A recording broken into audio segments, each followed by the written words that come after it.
What is going on? It is a Wednesday evening, and we are members of True Nation Israelite Congregation. My name is Aman Allah. And today we have a history lesson for you guys, and we're going to go and delve into our series of history rather that we've been doing, and now we're on the Persian and Mede captivity. So, being that it's history, let's get things in some order. Let's get to the book of Isaiah, chapter 45 and verse 1. So Isaiah is a prophet before this captivity. Matter of fact, Isaiah prophesied his huge book of prophecies that we have in here in the scriptures back in the times of before the Babylonian captivity. So let's see what Isaiah had to say about a future time that we're going to speak about tonight. 45 and 1, Isaiah. Isaiah chapter 45, verse 1. Thus said the Lord to his anointed, to Cyrus, whose right hand I have holden, to subdue nations before him, and I will loose the loins of the kings to open before him the two-leaved gates, and the gates shall not be shut. So that's a prophecy Isaiah made concerning about this man named Cyrus.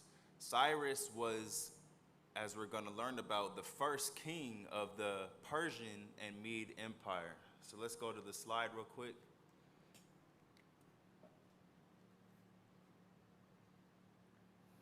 Two seconds, y'all.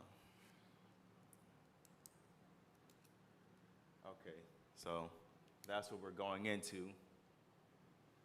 These right here are some maps of the Persian Empire. So you see, the one on the left is more so. That's what the empire looked like back then. The one on the right is in perspective of where am I going to find this empire today? The Persian Empire was in places like Iraq that you might know. It was in Syria that you might know. Iran, Turkey, and Turkmenistan. And even more than this map can show, the Persian and Mede Empire actually extended pretty close into Asia, as far as India. Let me get that confirmation for you real quick, just on a quick image. Yeah, the Persian and Mede Empire, it went pretty far into Asia. So the history with the Persian and the Medes is, let's get to the book of Genesis. We can get the Medes. Who are they in the scriptures? Who are they in the Bible? They come after Noah, and is one of descendant of the three sons of Noah, either Shem, Ham, and Japheth. And we can figure that out right now for you guys. Let's get the book of Genesis, chapter 10, and verse 2. Genesis chapter 10, verse 2. Matter of fact, start on verse 1. Verse 1. Verse 1. Now these are the generations of the sons of Noah, Shem, Ham, and Japheth. And unto them were sons born after the flood. The sons of Japheth. That's who we're going to focus on, the sons of Japheth. Please continue. Gomer, and Magog, and Madai, and Javan, and Tubal, and Meshach, and Tyrus. That's cool. So right there in that verse, we read that Madai was one of the sons of Japheth. That's actually a transliteration of one of the Medes. So we know that the Persian and the Mede Empire was ruled or partly organized by a descendant of Japheth.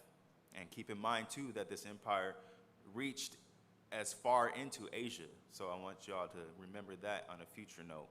The other half, the Persian aspect, according to some research, Cyrus, being one of the nearby tribes next to the kingdom of Madai, he more than likely came from the descendant of Elam. And Elam actually came from the lineage of Shem.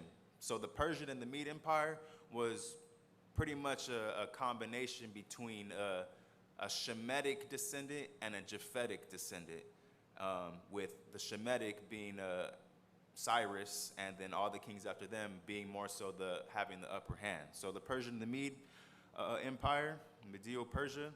It was a Japheth and a Shemitic empire. Although Shemitic not meaning Israelite, it's just that's the descendant. So that's with that, with the empire. Let's get to the book of Ezra real quick, and we could pick off from where the last lesson sort of left off with the Babylonian captivity. Let's get the book of 2 Chronicles, not Ezra, 2 Chronicles, chapter 36, and you can start from verse 17.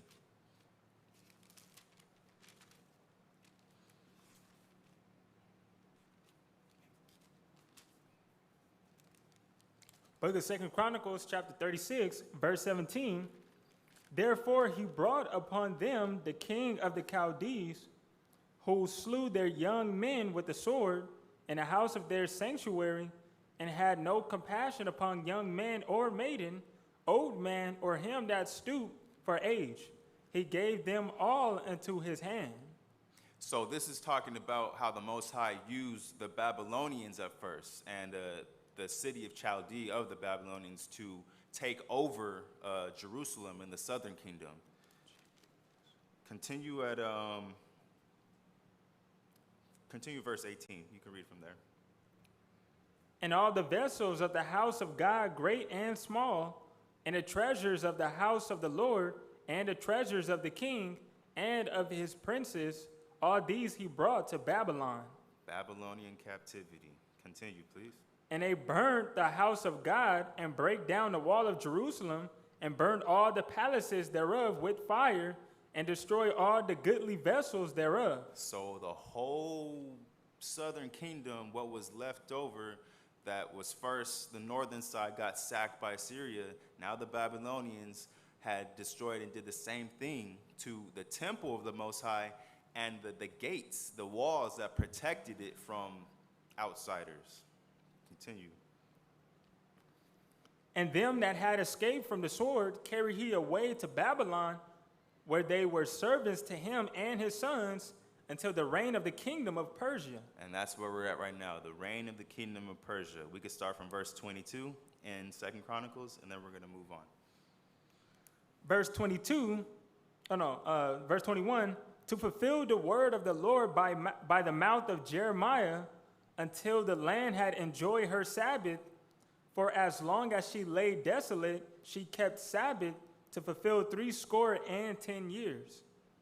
Now in the first year of Cyrus, king of Persia, that the word of the Lord spoken by the mouth of Jeremiah might be accomplished, the Lord stirred up the spirit of Cyrus, king of Persia, that he made a proclamation throughout all his kingdom, and put it also in writing, saying, Thus said Cyrus, king of Persia, all the kingdoms of the earth hath the Lord God of heaven given me, and he had charged me to build him an house in Jerusalem, which is in Judah. Who is there among you of all his people? And the Lord his God be with him, and let him go up. So what happened with that was, after Judah, along with Benjamin and Levi, was taken into captivity by Babylon, they were there for a number of years. I believe it was an approximate about 70 years in Babylonian captivity. Shortly thereafter, though, as most empires seem to be, the Babylonian Empire got taken over by the Persian and the Mede Empire, and the first king of that being Cyrus. Let's get to the book of Daniel, actually. Daniel chapter 9.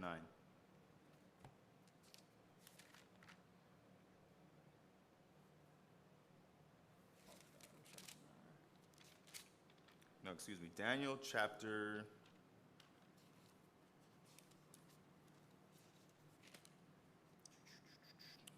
5 and verse, I want you to start at verse 30 and continue through. Daniel chapter 5, verse 30. And that night was Belshazzar, the king of the Chaldeans, slain. So Belshazzar was the king of the Babylonian Empire at that time. And who slain him, continue. And Darius the Median took the kingdom, being about 62 years old. And this Darius, who was a Mede, was the one who killed him. And that was the beginning of the rulership of the Persian Empire. Could we get to the slide? So right here, what we got some notable Israelites that we're going to be talking about tonight throughout this time period of the Persian and the Medes. Right now, we just mentioned Daniel. Daniel was one of the first of our forefathers that lived through Babylonian captivity until the beginning of the Persian and the Mede captivities. Matter of fact, you can read the book of Daniel chapter 6 and verse 1. Daniel chapter 6, verse 1, it pleased Darius to set over the kingdom of 120 princes, which should be over the whole kingdom. So among those princes was actually Daniel. So Daniel already had a pretty high ranking within the Babylonian captivity. It was no big deal when the Persian and the Medes took over to keep Daniel in such a position. And the book of Daniel is important and relevant about this time because Daniel actually has some prophecies of his own. Daniel was the one that prophesied about the statue, about the 4 coming kingdoms that would be going on, the Babylonian, which he was already in, the Persians and the Medes that he was experiencing at the moment, and 2 more future ones, which would be the Greek and the Roman Empire, and eventually the kingdom of Christ, which he prophesied as well too. Other lessons. And he had the other vision about the animals, you know, the lions, the bear, and the leopard, and the beast. He had those visions as well too, all throughout this book of Daniel. So Daniel was one of the first honorable mentions in the holy text that we have today to live through the Persian and the Mede Empire. But continuing forward with them, we're going to go to a man named Zerubbabel. So we can get to the book of the book of Ezra rather. The book of Ezra, and you get chapter 1 and verse 1.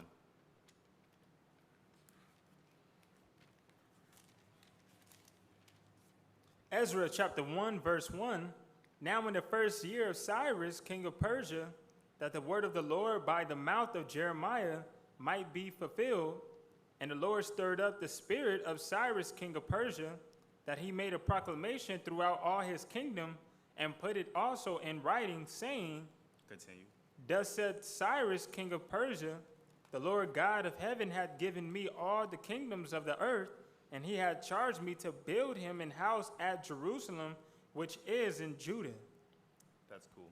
So Cyrus was the empire's leader that actually allowed Judah, the kingdom of Judah, and all of our people to return home. Because in Babylon, we were, not only scattered, but we were their vassals without of our own city.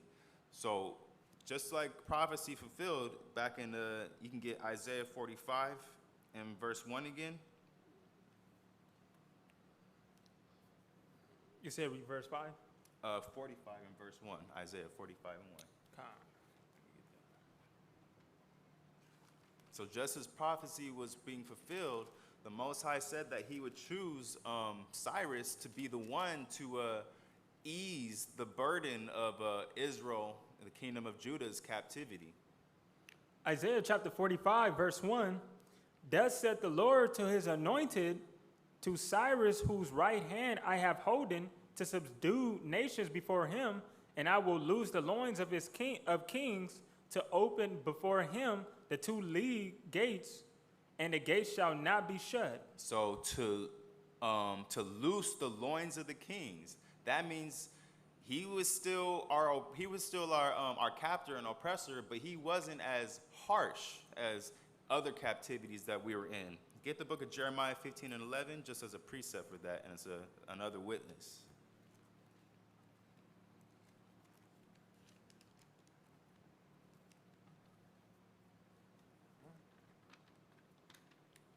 Jeremiah 15 and 11. Jeremiah chapter 15, verse 11, the Lord said, "Verily, it shall be well with thy remnant. Verily, I will cause the enemy to entreat thee well in the time of evil and in the time of affliction." And that's exactly what Cyrus did, and a few of the kings after him during this Persian and Mede captivity. He eased the burden because the Babylonians completely destroyed the temple. They completely destroyed the fences of the defense of Judah, and everything was just broken and ruined by a few of the surrounding nations, and one in particular, Edom, Esau, the so-called white man. We're not going to get into that, though. But Cyrus and the Persian and Medes, the Lord used to ease the burden of captivity.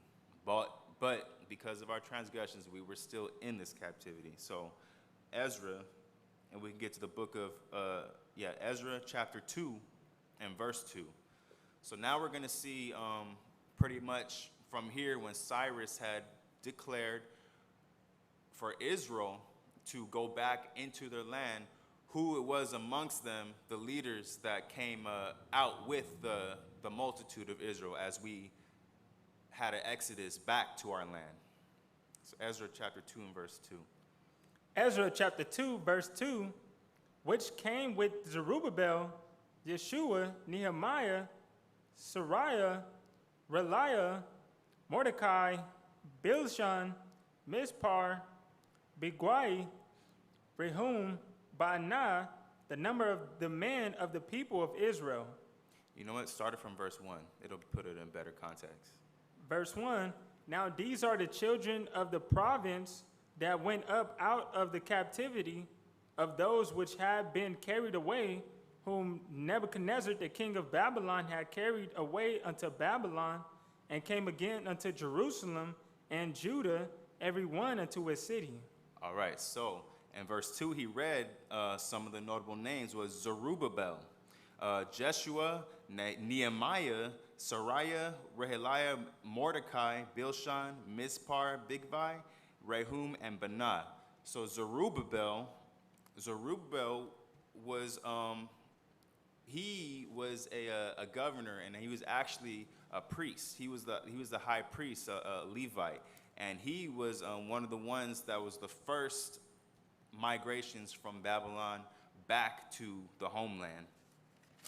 So we can get Ezra chapter 2 and verse 8. Verse 8, the children of Zetu, chapter 3. Okay.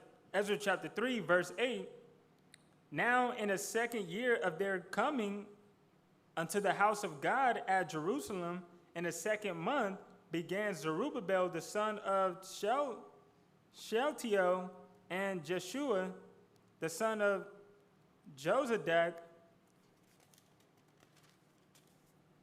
and the remnant of their brethren, the priests and the Levites, and all they that were come out of the captivity unto Jerusalem, and appointed the Levites from 20 years old and upward, to set forward the work of the house of the Lord. So when we came back, when Cyrus, the Persian, let Israel come back to the land, from this point on, the focus is one thing. The focus was work. What we had to do was put in a lot of work to rebuild our community and our kingdom back. Remember, again, the Babylonians destroyed everything. Zerubbabel is most notably noted for pretty much leading the construction of the second temple, because the first temple would be what Solomon had created, and then it was destroyed, and the Zerubbabel was the one who led the construction of the second temple. That was his main focus and his task in this first wave of Israel coming back to Jerusalem. So we can get Ezra 3, same book, and verse 9. Verse 9, Then stood Jeshua with his sons and his brethren, Kadmiel and his sons, the sons of Judah, together to set forward the workmen in the house of God, the sons of Henadad, with their sons and their brethren, the Levites. So things were being organized. People were set in place. People were, authorities were set, and servants were being, made so that order could be established and that we can start building and getting things right and getting things together. Read the next verse, please. Verse 10, and when the builders laid the foundation of the temple of the Lord, they set the priests in their apparel with trumpets, and the Levites, the son of Asaph, with cymbals to praise the Lord after the ordinances of David, king of Israel. So it was a long process, and the lesson itself condensed. It's a long process from Zerubbabel to many of the other prominent forefathers that we have. We were rebuilding the temple, and it took time. And a matter of fact, it wasn't easy because, of course, you have the other nations looking upon us equally too under the Persian and the Mede captivity under their empire, but they did not like what Zerubbabel was leading. They did not like that we came back to Jerusalem and started building. Get the book of Ezra, chapter 4, and you start at verse 1. Ezra chapter 4, verse 1, now when the adversaries of Judah and Benjamin heard that the children of the captivity builded the temple unto the Lord God of Israel. Words getting out. Continue.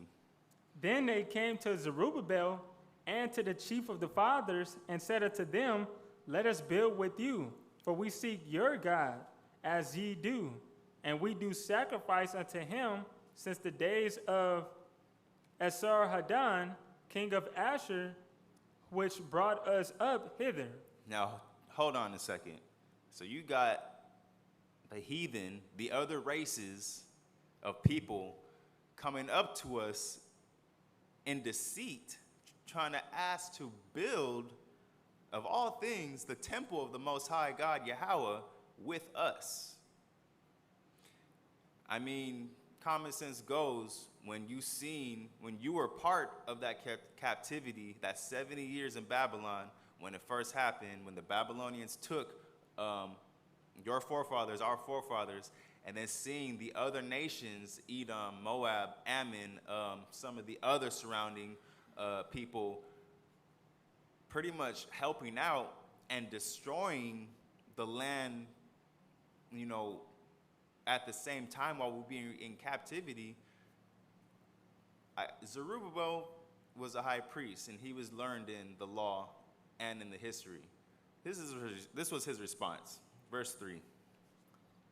Verse 3, but Zerubbabel and Jeshua and the rest of the chief of the fathers of Israel said unto them, ye have nothing to do with us, to build an house unto our God, but we ourselves together will build unto the Lord God of Israel, as King Cyrus, the king of Persia, had commanded us. See, Zerubbabel and the chief of the fathers, that means they knew what was going on. They weren't just everyday folk, that could be fooled or tricked into a bribe or a handout from these strangers. They knew history. They knew what was up, and they knew the law for sure. So Zerubbabel and the chiefs, along with him, they said, no, we're going to do this ourselves. And trust me, throughout time, it wasn't easy. I mean, ask yourself, is it easy trying to build up black communities, Latino communities, and Native communities? It hasn't been too easy so far, but it has been done. And then we're going to get that history continued. You can read verse 4.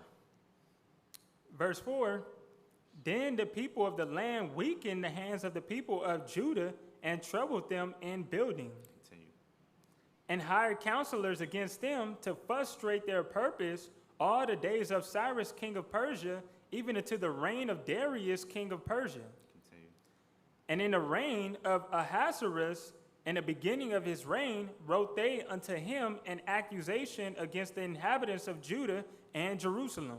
So I thought these other nations were trying to, come together with us, joining hands, and, build the temple of the Most High God.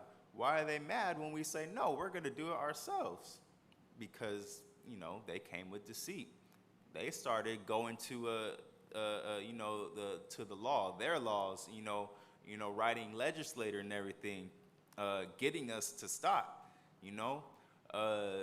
Cyrus, at this point, Cyrus was no longer king, and then the kings that came after him, ruling the empire, they didn't have the same spirit upon them as Cyrus did. So when these other nations, these races of people started petitioning against us building within our own selves, in our own community, they used history and they used slander, saying, these Israelites, they're going to rebel against the whole empire.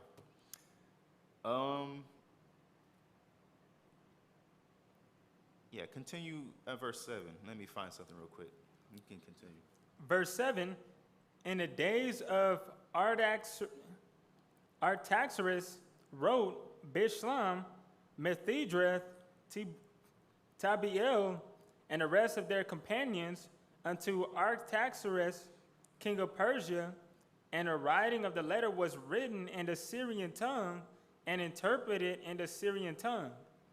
Rehum, the chancellor, and Shimshai, the scribe, wrote a letter against Jerusalem to Artaxerxes, the king, in this sword. So this is a new king, Artaxerxes. So, apparently these kings don't, check historical documents on point.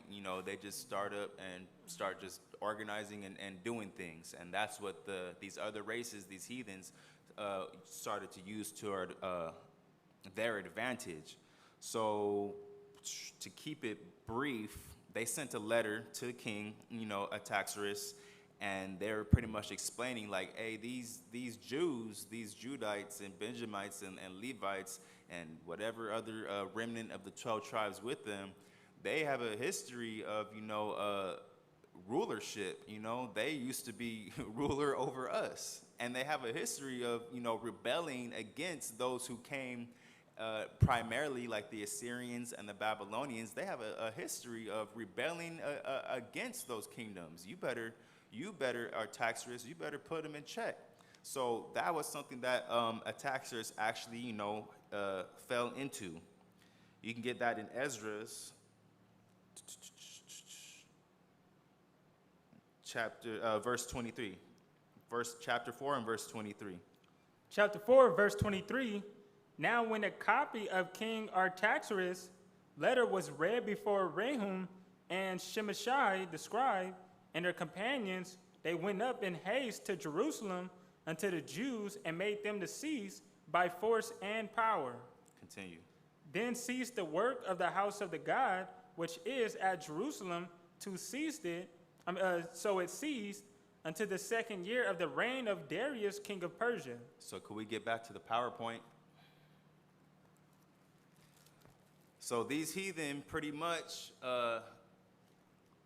through the course of patience and time, they convinced the president of the Persian and Medes to get us through legislation to stop building the house of the Most High God, Yahweh. And we can actually see right here when we get back to this PowerPoint how long of a time that was, time frame. Brother Yash. Okay, so Zerubbabel, in the time frame of Cyrus, who was the first king of the Medes and Persians, up at the top right here, all the way to Darius II, as the scripture said, that they ceased work until the second year of the reign of Darius, king of Persia. So there's a couple Dariuses in here, but the one that is of focus, and let me look at my map real quick. The one that was a focus is right here, Darius II. So from Cyrus all the way from 539 until Darius II, 404. In between that time frame, because it was in the King Artaxerxes that was the one that commanded them to stop. So that's as you can see, that's a couple presidents or kings of the Persian and Medes that it had gone through until Artaxerxes the first told Zerubbabel to stop building, and they did for some time until Darius II. So, yeah, we can take it off the PowerPoint. Just wanted people to see a little bit of that time frame. So Zerubbabel, he was a main character or forefather that we had during this time. Two prophets, which have books as well too, that actually assisted Zerubbabel were Haggai and Zechariah. You can get Ezra chapter 5 and verse 1. Chapter 5 and verse 1. Ezra chapter 5, verse 1. Then the prophets, Haggai the prophet and Zechariah the son of Iddo, prophesied unto the Jews that were in Judah and Jerusalem in the name of the God of Israel, even unto them. So notable people in our scriptures. Haggai and Zechariah have whole books within this text dedicated to them, and they existed during this time period. This is when they prophesied against all the issues that Judah was having, against the times of the day, inspiring our people to get back up, regardless of what the legislation said, to stop building the temple of the Lord. They helped us and helped Zerubbabel get things back on track. You can continue with the next verse with that. Verse 2, then rose up Zerubbabel the son of Shealtiel and Jeshua the son of Jozadak, and began to build the house of God, which is at Jerusalem, and with them were the prophets of God helping them. So even though legally we weren't supposed to be doing it, guess what we did? We got the courage and the spirit from the Most High, to do it again anyway. So take note, how we should be operating in these days and ages. Are we going to let some laws, some legislation from the American government stop us? Well, what did the scriptures say? So let's continue. Verse 3. Verse 3, at the same time came to them Tatnai, governor on this side the river, and Shethar-Boznai and their companions, and said thus unto them, who had commanded you to build this house and to make up this wall? So another heathen, another person of another race, self-conscious and paranoid, saying, these Israelites, they're doing the same thing again. They're rebuilding the temple. Who knows what's going to go on? That's in their thoughts. But this time, which we're going to get through briefly, during this time, we came to the rulership of Darius. And we can get to Ezra chapter 6 and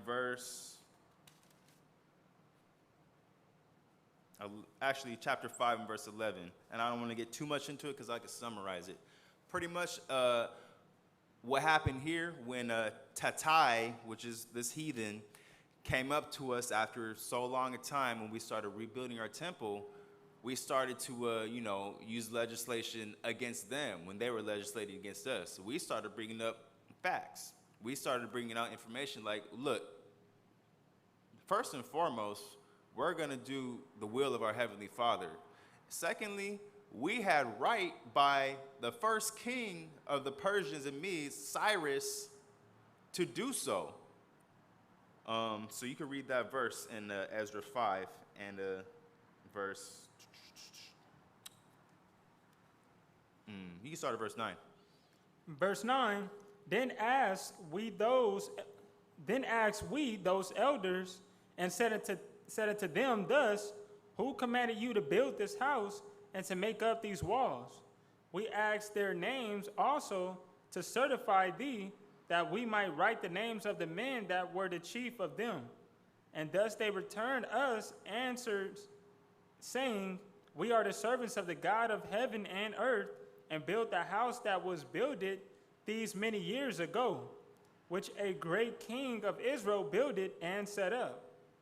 So this is the speech, this is the message that's being sent back unto Darius. So this is pretty much what we told that governor Tatnai of another nation, of another province. This is what we told him, and continued doing what we were doing. And this was the message that they sent to the king at this time, who was Darius. So you can continue where you left off. But after that, our fathers had provoked the God of heaven unto wrath.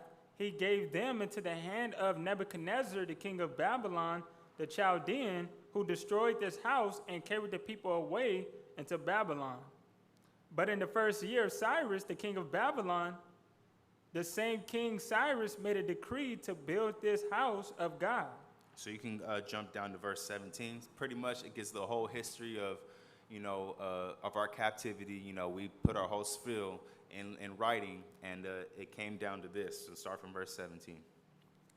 Now, therefore, if it seem good to the king, let there be search made in the king's treasure house, which is there at Babylon, whether it be so that a decree was made of Cyrus the king to build this house of God at Jerusalem, and let the king send his pleasure unto us concerning this matter. So basically, after we had put our spill and still did what we wanted to do, which is build the house of the Lord, they said, okay, well, Darius, current king of the Persian and Mede Empire, we need you to prove that this actually existed. We need you to prove that this Cyrus, first king of the empire, actually made this decree for these Israelites to go and rebuild their temple.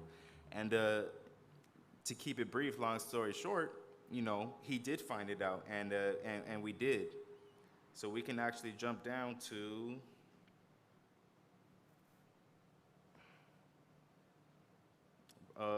Ezra 6 and verse 11. Ezra chapter 6, verse 11, also I have made a decree that whosoever shall alter this word, let timber be pulled down from his house, and being set up, let him be hanged thereon, and let his house be made a dunghill for this. Continue. And the God that hath cursed his name, caused his name to dwell there, destroy all kings and people that shall put to their hand, to alter it and to destroy this house of God, which is at Jerusalem. I, Darius, have made a decree, let it be done with speed. So Darius, long story short, after messengers and sent and everything, Darius did find the decrees and the documents that Cyrus did make. And he told these heathens pretty much, or these other heathens along with himself, he told them, well, I've reviewed the documents, I reviewed the history, and you know what? Let these Israelites continue building. And if you don't, he actually put a threat on them. So if you don't let them continue building, let the same thing happen unto you all who prevent them, which is, destroying, he said, destroy their house and let them be hanged. So, complete destruction of their city and of their livelihoods. That was a message he relayed back to these heathen that were preventing us from working. So we used the legal end back on these heathen that did not want us to build the house of the Lord. That was in the time of Zerubbabel with the help of Haggai the prophet, Zechariah the prophet.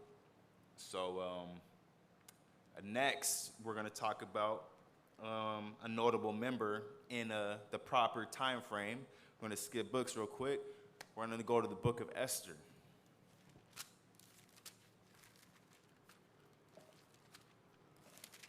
So just briefly, honorable mentionings, the book of Esther is about the niece of a man named Mordecai. She eventually becomes queen through the will and the spirit of the Most High and her beauty, that this king, Ahasuerus, as the scriptures say, but translated in the Greek, rather the English, was actually King Xerxes. If you can get back to the slide. So we got down there on the picture, towards the middle, we see Xerxes the first. And then in orange writing, it says Ahasuerus. That's his name in the scriptures. So when this king is mentioned throughout the text in these books, this is the time frame that we're speaking of, that, you know, when he was ruling, and, you know, this is what was going down with Israel.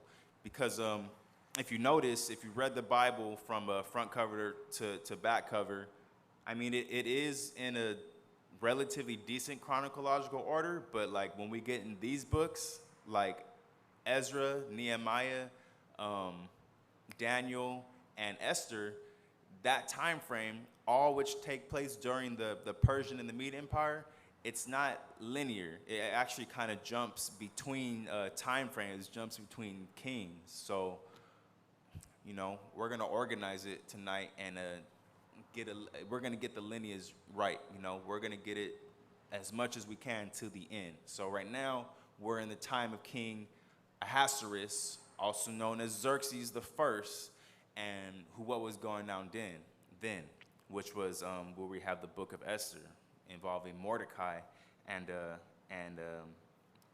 Esther. Yeah. So there's not really too much to bring out, other than we can get Esther and chapter 8 and verse 17. So as the story goes, there was an Edomite of the lineage of Amalek that really hated our people, and he was willing to go through the most to destroy one particular man, Mordecai, which led him to want to destroy ultimately all of Israel. So that's a perpetual hate that the scriptures confirm. Ultimately, to keep it brief, that backfired. It didn't work, and literally, it got turned upon his own head. And because of that, there's actually a few good things that came out of that. We actually got a holiday out of that, and we got protection throughout for Israelites in every province. And what I mean is, there were Israelites scattered all throughout the Persian and Mede Empire. So as far as Asia, to as close as the Fertile Crescent where Jerusalem is, and even as far as in Africa, in Egypt, because that's how big the empire was. Everything that was a kingdom was part of this empire at this time. So Israelites were scattered in every province. Esther chapter 8 and verse 17. Esther chapter 8, verse 17, and in every province and in every city, whithersoever the king's commandment and his decree came, the Jews had joy and gladness, a feast and a good day. And many of the people of the land became Jews, for the fear of the Jews fell upon them. So what was going down was King Ahasuerus, when he found out that it was Mordecai in the history who had actually saved him from a coup d'etat that was going to go on, where one of Ahasuerus' own servants were going to, slay him and kill him to take power. It was Mordecai in captivity that had warned, some higher up, some people, to warn the king Ahasuerus what was going on. And so that was something documented, and it was actually the, how would you say, you would say that the turning point of why Ahasuerus showed favor to Israel rather than Haman, the Amalekite, the Edomite. That was part of the reason, and as well as Esther being his wife, the queen, as well too. So with that, during this time, protection, and as well as this particular holiday that we actually got, that we celebrate to this day, that we got from being in the Persian and the Mede Empire. You can get Esther chapter 9 and verse 17.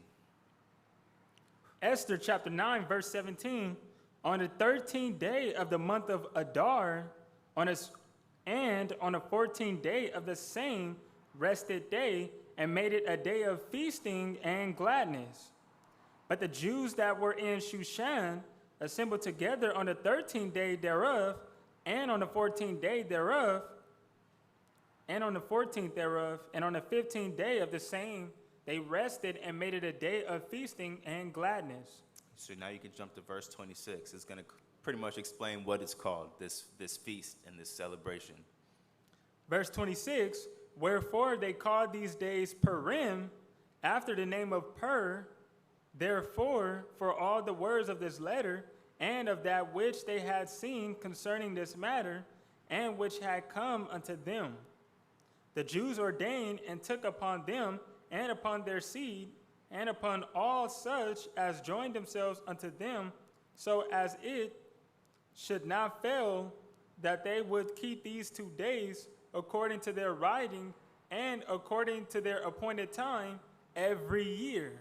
That's enough of that. So yeah, we got Purim from this captivity during the reign of King Ahasuerus, which again we still celebrate to this day.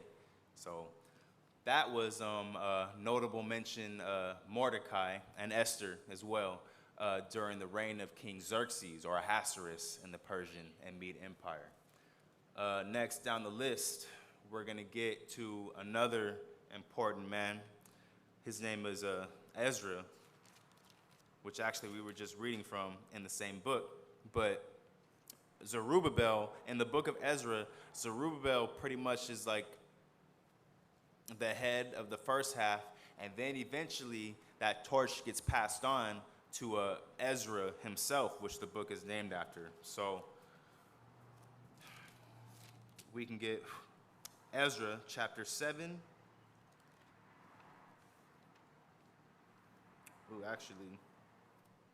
Ezra chapter 7 and verse 1. Ezra chapter 7, verse 1.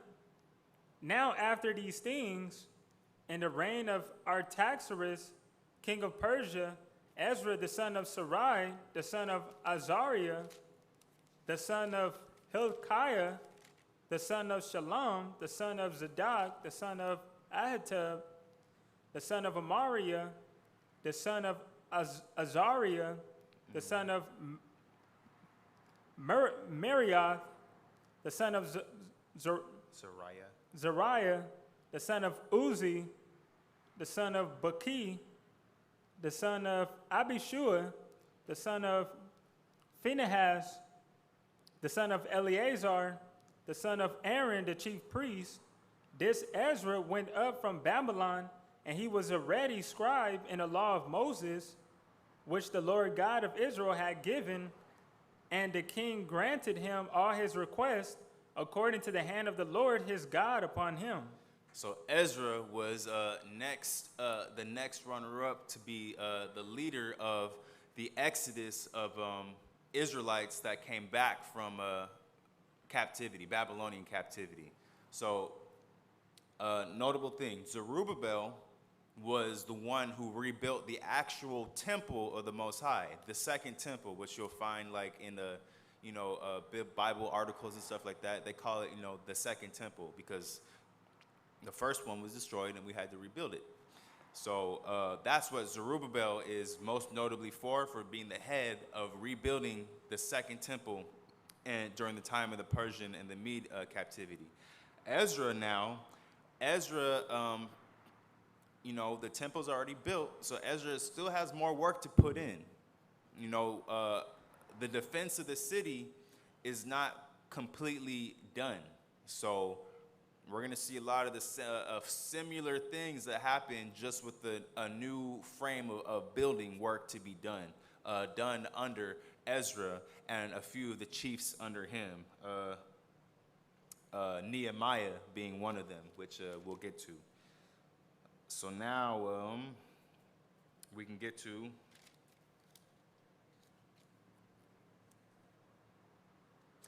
Ezra chapter 8 and verse 1. So I just want to mention, there were a couple exoduses. There was a first exodus under Zerubbabel back into Jerusalem, and there was another exodus back into Jerusalem from Ezra. Ezra chapter 8, verse 1. These are now the chief of their fathers, and this is the genealogy of them that went up with me from Babylon in the reign of Artaxerxes the king.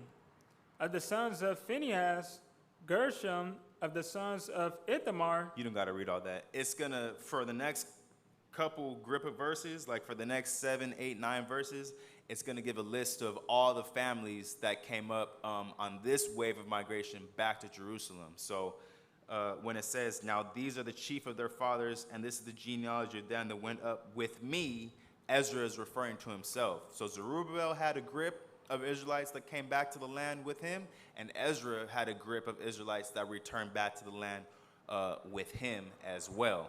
And this grip, had a different task. They weren't the ones to build the temple. They were going to build some other things, as we're going to find out. Let's get to the book of Nehemiah. Let's get to the book of Nehemiah and chapter.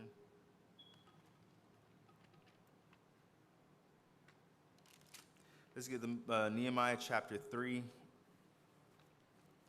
and chapter 2 and start from verse 17. Yeah, not that. 2 and verse 17. My bad, y'all.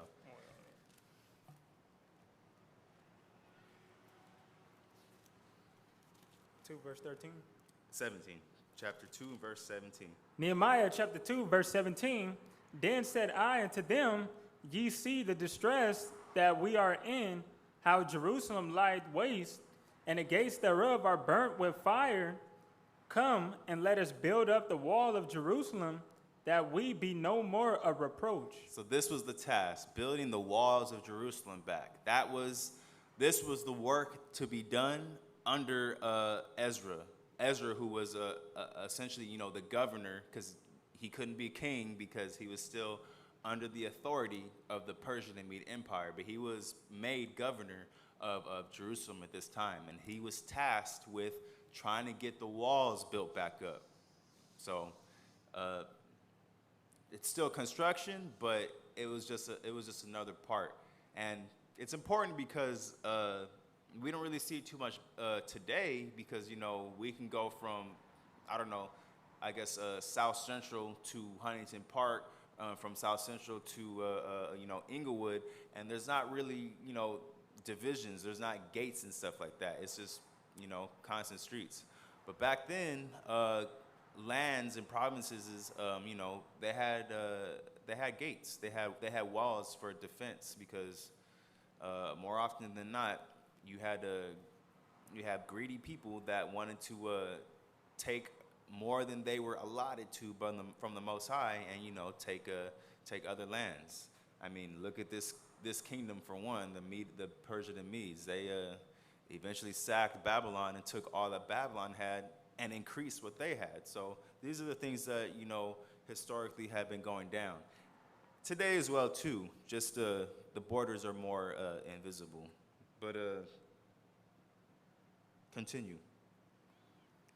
Then I told them of the hand of my God, which was good upon me, as also the king's words that he had spoken unto me. And they said, let us rise up and build. So they strengthened their hands for this good work. But when Sanballat the Horonite and Tobiah the servant the Ammonite and Geshem the Arabian heard it, they laughed us to scorn and despised us, and said, what is this thing that ye do? Will ye rebel against the king? Uh-oh, stuff is sounding very similar. We got some more heathens that this time are laughing at us, but deep within their heart, they don't want this to go down. They do not want the walls of Jerusalem to be reinforced. And these are some, and the mentions that were mentioned here, they come out throughout this book. It was Sanballat, Tobiah, Geshem, and I think another one. They constantly are coming up against Ezra, the chiefs, and the rest of Israel, bantering them and threatening them, and hiring people, our people even, against ourselves to stop this building of this wall. But we had to do it. It's part of what the Most High expected of us. It's part of what was prophesied, and it was just our national pride and desire to do so. To rebuild the city and the kingdom that we once had. So we're not going to touch too much in it, but all throughout Nehemiah chapter 3, it gives a list of the particular men by their families and what sides of the actual wall that they built. So they built everything from the sheep gate, the fish gate, something that was the old gate. They built, the broad wall. They built towers and furnaces. They built the valley gate. They built a dung gate. So these have to do with the animals. They built a gate with a fountain. They built the wall of the pool. So I guess the drinking, a place where the drinking area was. They rebuilt the place over against the sepulchres of David. So just the infrastructure that was around, the tombstone of their forefather David. Some more pools, the houses of the mighty, probably some prominent military men. They rebuilt a lot. You can go through the details of it in Nehemiah chapter 3. So that was the work that was being put in, that was going down. Nehemiah chapter 4. Yeah, you can start at verse 1. So the struggle of what it took to build, back our kingdom. Start. Nehemiah chapter 4, verse 1. But it came to pass that when Sanballat heard that we builded the wall, he was wroth and took great indignation and mocked the Jews. And he spake before his brethren and the army of Samaria, and said, what does these feeble Jews? Will they fortify themselves? Will they sacrifice? Will they make an end in a day? Will they revive the stones out of the heaps of the rubbish which are burnt? Now Tobiah the Ammonite was by him, and he said, even that which they build, if a fox go up, he shall even break down their stone wall. So they were conspiring, and they were really tripping out. It wasn't done at this point, but the fact that they seen us doing what they were doing, they were tripping out. They're like, oh no, what? We're gonna go back to back then serving y'all, which couldn't have been too bad, but get a little freedom. They don't want to go back to none of that. But their ignorance of not remembering their forefathers, they don't know. But continue. Verse 4, hear our God, for we are despised, and turn their reproach upon their own head, and give them for a prey in a land of captivity, and cover not their iniquity, and let not their sin be blotted out from before thee, for they have provoked thee to anger before the builders. So Israel, Judah is pretty much being like, the Most High, praying to the Most High, don't let their desires to destroy what we're doing come upon us, Most High. Protect us. Keep us out of harm's way. Continue. So built we the wall, and all the wall was joined together unto the half thereof, for the people had a mind to work. That's a key thing in this whole lesson of Israel in this captivity. The people had a mind to work. We wanted this. We wanted our temple back. We wanted the wall back, because ultimately we wanted our sovereignty back. We wanted what we once had when we were keeping the commandments back then. We desired that, so we knew we had to put in. We knew we had to put in the work. Read that part again, not the whole verse, but just for the people. Verse 6. Yes. So built we the wall, and all the wall was joined together unto the half thereof, for the people had a mind to work. For the people had a mind to work. That was the goal, regardless. So, it's a little more history. So, these heathen, when we had the mind to work, they still weren't liking it, and it got to the point to where Ezra and the chiefs among with him, they had to arm our people. We had to be armed in case they actually tried to do something and come up against us and slay us. It was, it was pretty much like, like the Wild Wild West. Even though we had the decree and the legislation to do what we needed to do, these surrounding local heathen in Samaria and abroad, they didn't like what they were seeing. So they wanted to take power into their own hands. But us being, led by wise men, they decided to arm us. You can read Nehemiah 4:17.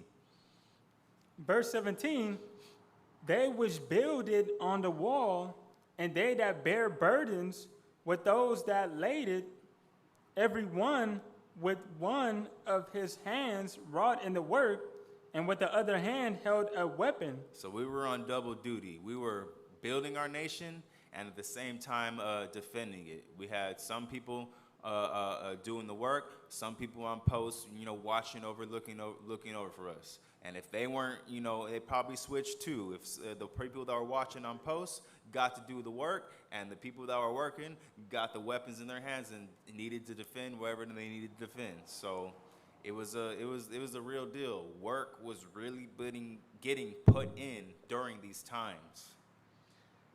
To the point, actually, which we could see today, that it became a burden. It actually became this work became a burden within the nation of ourselves. Nehemiah 5, and you could read from verse 1 and down. Nehemiah chapter 5, verse 1, and there was a great cry of the people and of their wives against their brethren, the Jews. For there were that said, we, our sons, and our daughters are many. Therefore we take up corn for them, that we may eat and live. Some also there were that said, we have mortgaged our lands, vineyards, and houses, that we might buy corn because of the dearth. There were also that said, we have borrowed money for the king's tribute, and that upon our lands and vineyards. Yet now our flesh is as the flesh of our brethren, our children as their children, and lo, we bring into bondage our sons and our daughters to be servants, and some of our daughters are brought unto bondage already. Neither is it in our power to redeem them, for other men have our lands and vineyards. Okay, stop right there. So the work became so taxing that Israel, not knowing the full extent of the law, Israel began, put it like this: when you're struggling out here, trying to do your work, make ends meet, a lot of times what happens is, when you are allowing somebody to use resources of your own, you kind of get that spirit in you that, like, okay, I need to get paid back. I'm doing something for you. You need to basically do something for me. And knowing that you can't provide what I need, which is most likely, which is payment or resources of some source, well, then I'm gonna have to pretty much use you for labor. That's essentially what was going on. Our people began to become bondmen to our own people. We began selling our sons and daughters to each other as pretty much servants, and selling our land and mortgaging rather our land to each other when we couldn't pay off debts that we owed to our own people. So this was part of the struggle of building back our nation on our own. I mentioned earlier that it's not easy, especially when you're not trying to look for any handouts from other people, and other people, I mean the other nations, because, you know, in their wickedness, they're well off, and they have the, you know, they have some of the financial power if they chose to help us out. But the problem with that comes is when they do that for us, it pollutes our holiness and our authenticity to the Most High. The Most High said that, you know, we just need each other for us, and then when we get it together, these other nations come in essentially as servants. We don't need them as equals so they can have power or even equality with us. That's not how it goes down. So in these rough struggles and times of building back our nation, you know, without much to ourselves, you know, minimum wage essentially, that's what our people was going through during this time. We began exacting what's called usury on each other. And this is something that Ezra himself actually got mad for. You can read the next verse, verse 6.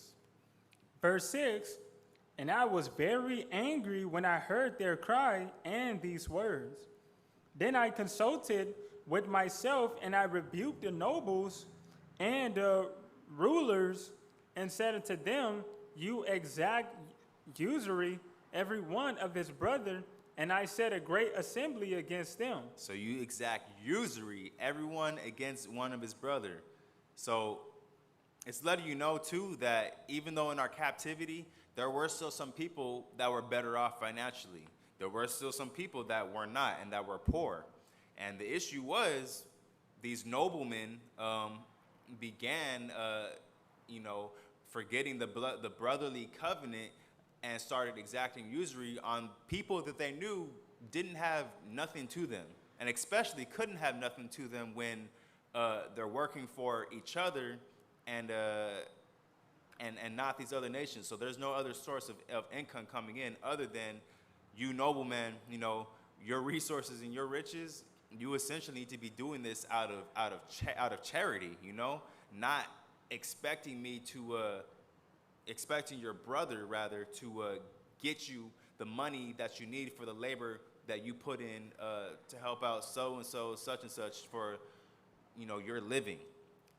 That's how we got into falling into usury with each other during this time period. But Ezra had to put our people back in check, and then he had to remind them that, look, you know, we're doing this for the Lord. We're not doing this for profit. We're not doing this for gain. We're doing this so that we can, the long run is reestablishing our kingdom, you know? So don't look at it so short term that you become, I guess, hasty and irritated that you're losing all your money doing this task. You're losing, you noblemen, all your money for rebuilding the house of the Lord. You know, we deal with it. And we're not going to actually read it, but Ezra himself, being a governor, he was actually supposed to receive a special kind of like a stipend for his position. But he actually had, he rather would sustain himself off the finances of his own nation and where he was at than to receive the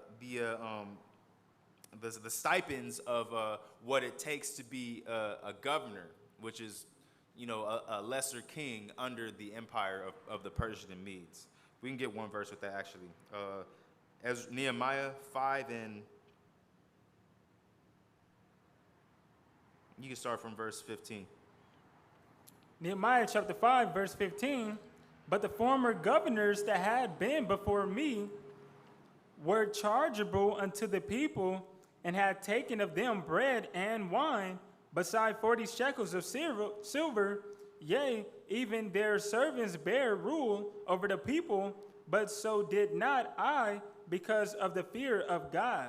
So Ezra was like, look, I'm not going to take more than what it was, you know, what's required of me. I'm not taking any more than, you know, what I'm supposed to be given. I'm not going to tax you, essentially, for what I'm doing.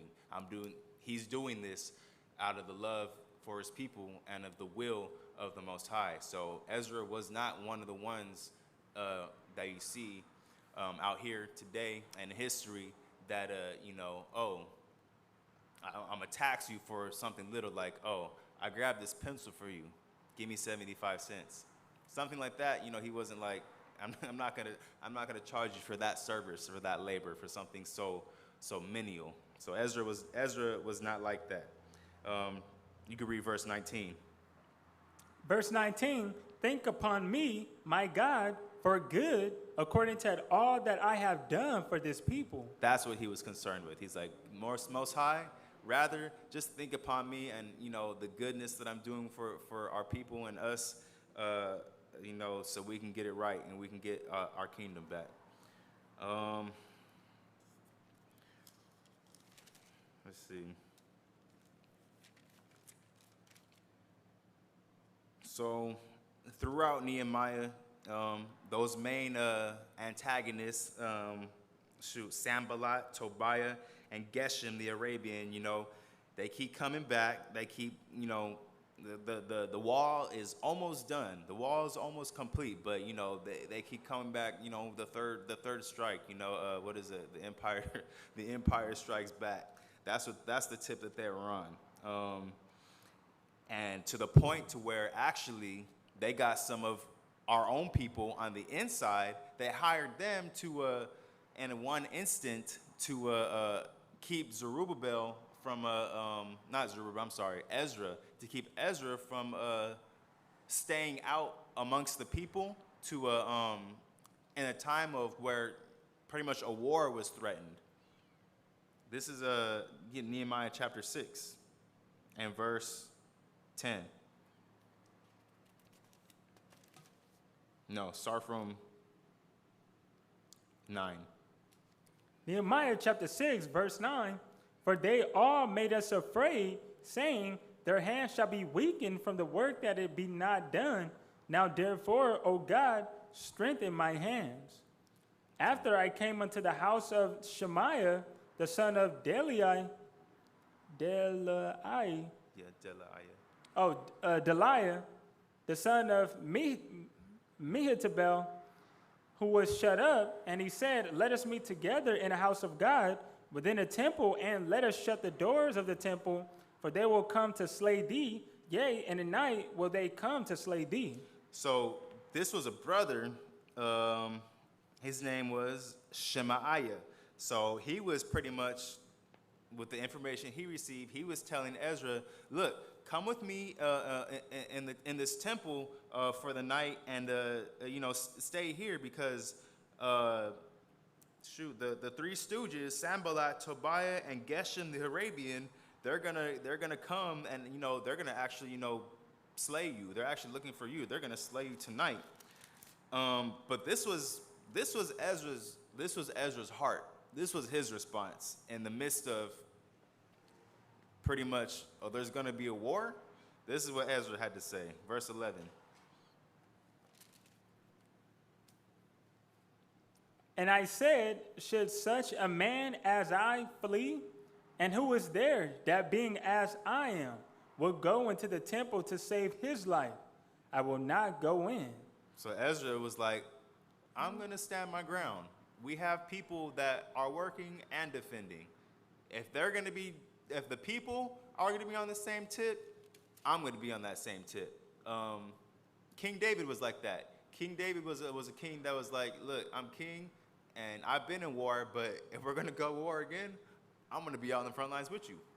Ezra had, you know, that same zeal, that same charisma, that same heart. And that's actually what allowed him to see through this guise. So we continue, verse 12. Verse 12, and lo, I perceived that God had not sent him, but that he pronounced this prophecy against me, for Tobiah and Sanballat had hired him. So the two of the three stooges, Tobiah and Sanballat, they had hired this Israelite brother, Shemaiah, to pretty much be in a fearful situation and away from the people. And this is what Ezra perceived of the whole thing through the Spirit of the Most High. Continue.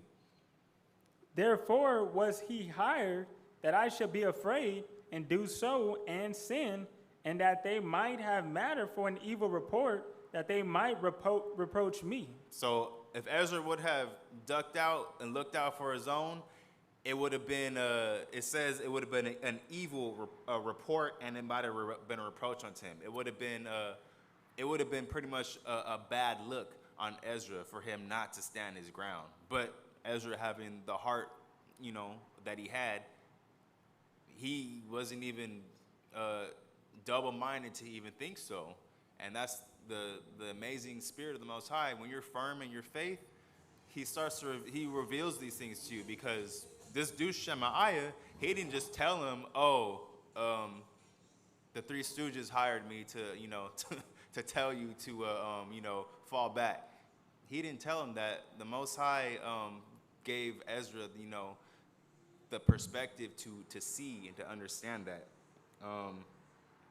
Continue, verse 14.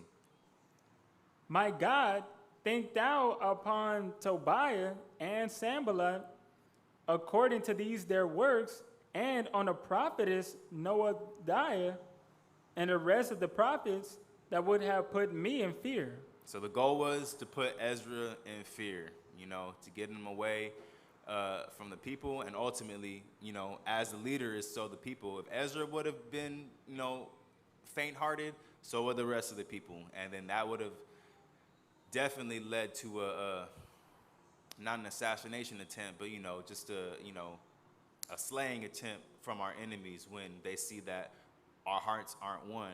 There's no courage left in us. We have fear. That's pretty much any enemies of anyone's is prime opportunity is to attack somebody when they're in a state of fear rather than a state of courage, because you don't know what you're doing. You're confused and everything else. But Ezra wasn't with that, and the Most High gave him the ability to perceive and see that.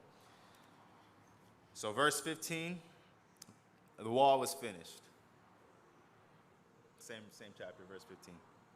So the wall was finished in the 20th and 5th day of the month, Elul, and 52 days.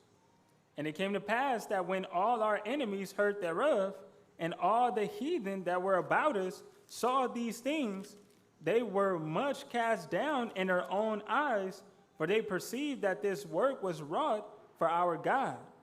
So the work gets done. And when the work actually gets done, that's when the heathen started to back off. When we completed what we needed to do, there was no more of, the Sanballat, Tobiah, and Gershom, coming up to dissuade us from doing what we needed to do. Once we completed it, those three actually, they're not even mentioned no more in the story.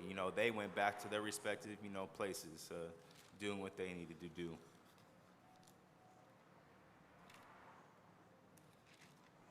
So the wall in Jerusalem was built and completed under Ezra. And then our last person, which I'm definitely going to have to speed through to, is Nehemiah himself in the book of Nehemiah. So if you want to, you don't have to go to the slide. Matter of fact, it's just the last name that was on the slide that we had. Nehemiah pretty much was under Ezra, because Ezra was still governor when Nehemiah was still doing his thing.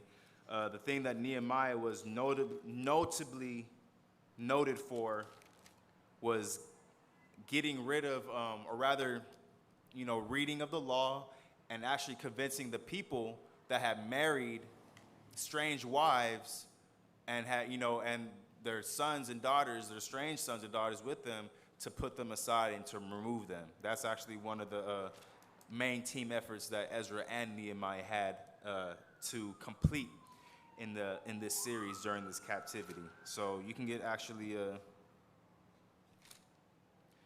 Nehemiah chapter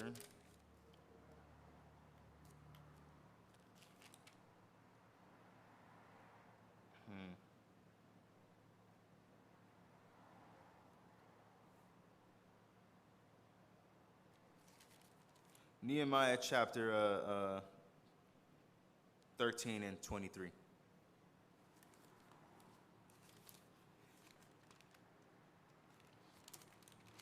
Nehemiah chapter 13, verse 23.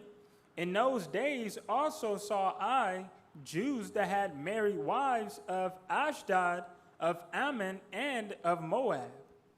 And their children spake half in the speech of Ashdod, and could not speak in the Jews' language, but according to the language of people. Each people. And I contended with them, and cursed them, and smote certain of them, and plucked off their hair, and made them swear by God, saying, Ye shall not give your daughters unto their sons, nor take their daughters unto your sons, or for yourselves. Did not Solomon, king of Israel, sin by these things? Yet among many nations was there no king like him, who was beloved of his God, and God made him king over all Israel. Nevertheless, even him did outlandish woman cause to sin. So that's one of the principal things that Nehemiah, along with Ezra, got together. When the wall was finished, which subsequently, the temple was finished too, that's when we started within our own walls, within our own boundaries. That's when we started keeping the laws and discovering the laws and rediscovering them for ourselves and started keeping them. This being a main one, these strange wives. And the emphasis is on strange wives because these were just wives that our people had taken that were doing whatever they wanted. They were still worshiping their gods. They were still practicing customs of their nation, of their people. But our people decided to be like, well, that's cool. I'm just gonna, I'm gonna marry you anyway, or I'm gonna marry I'm gonna give my son unto your daughter, and I'm gonna take your daughter unto my son. And they were strange because they weren't keeping the customs of Israel and of the Most High. They weren't, as in the law when we would go to war with our enemies and take captive women. Through the process of pretty much purification, they would become assimilated into our culture if they were to be concubines or wives, essentially. That was not what was going down. These strange women and kids and marriages were unregulated, like Solomon's at the end of his life when he had lost his heart towards the Most High and started doing the customs of these strange women, foreigners, to their customs, which generally leads to idolatry. So that was when we had built the wall. That was something that we had nipped in the butt. We're like, okay, well, you got to get rid of them. Put them away. Get them away. Along with keeping other ordinances in the law in the book of Nehemiah, like tabernacles and just the reading of the law in the 7th month, Day of Atonement. We started keeping the laws essentially again after we had finished building the wall. So we started teaching it, keeping it, and practicing it and applying it. And Nehemiah, for us, is known for laying hands on some of our own brethren to essentially, get rid of these foreign and strange women and marriages, which we did not permit. So that's pretty much a roundabout round between the notable mentions, notable people within the scriptures during this time period, during the Persian and the Mede captivity. I'm gonna get 2 more sources, and then we're gonna pretty much wrap it up. So we like to prove the Bible, not only with the Bible itself, but outside sources. In the book of Psalms, one of the 80 chapters, it says, truth shall spring out of the earth. And what we use that scripture a lot for is archaeological confirmation. So if we can get to the slide, we're going to get these couple archaeologies briefly, and we will end the Persian and Mede captivity history lesson. All right, so y'all remember Cyrus. Cyrus was the very first king beginning the Persian and the Mede captivity. This is this object that you see right there is a prism which has writings on it, and it's called Cyrus II prism. And it's essentially about a decree to where all the nations that he had captured within his empire.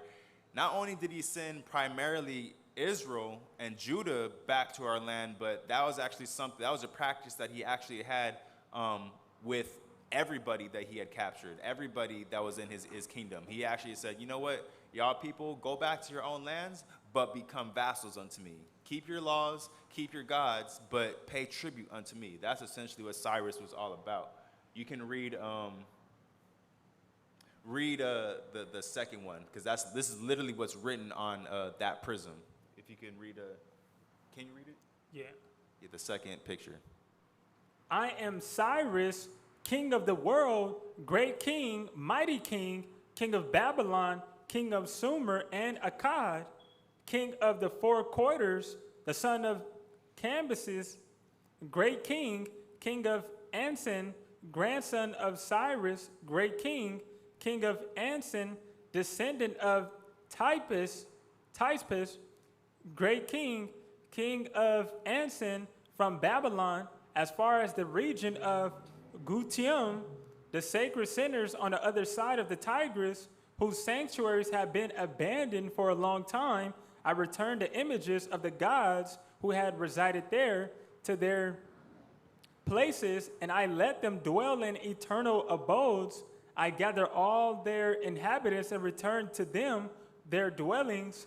May all the gods whom I settle in their sacred centers ask daily, Bel and Nabu, that my days be long, and may they intercede for my welfare. So that's exactly what happened with Cyrus, which we read in Ezra. He sent Israel back home. This is what he did for all the nations that he had under his captivity. So that was definitely the hand of the Most High, ultimately in favor of Israel, even though it got, spread out. And that's, that's proof. That's proof in the pudding. This is an ancient prism that says all that happened. The last one,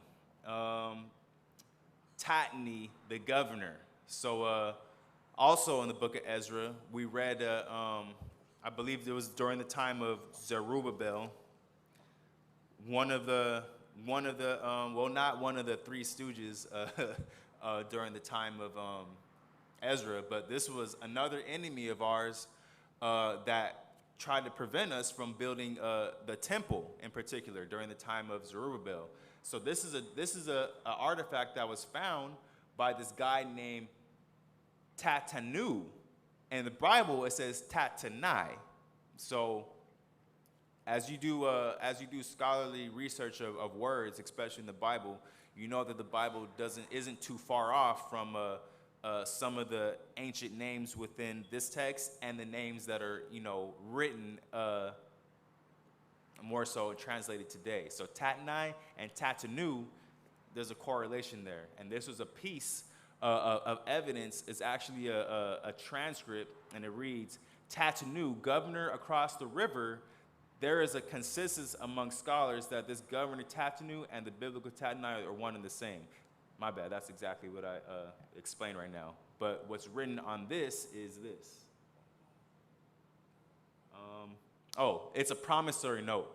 It's a promissory note dated to the 20th year of Darius, which is also where this person that was going up against Zerubbabel from building the temple. So same time period, same time frame, same time period, same person, same name that was going against the construction of the temple. And this is a piece of evidence saying that this man actually existed. So it's just one of the things that we use as far as extra biblical evidence to piece together the reality that the scriptures existed. So this man, as a governor of his land with authority, is mentioned in this transaction. So he was a real man. He was a real dude. No different than, Cyrus was a real dude and really sent the people that he was part of his empire back to their lands, just like Jerusalem and Judah. And with that is all my slides, and that really is the Persian and the Mede captivity. I hope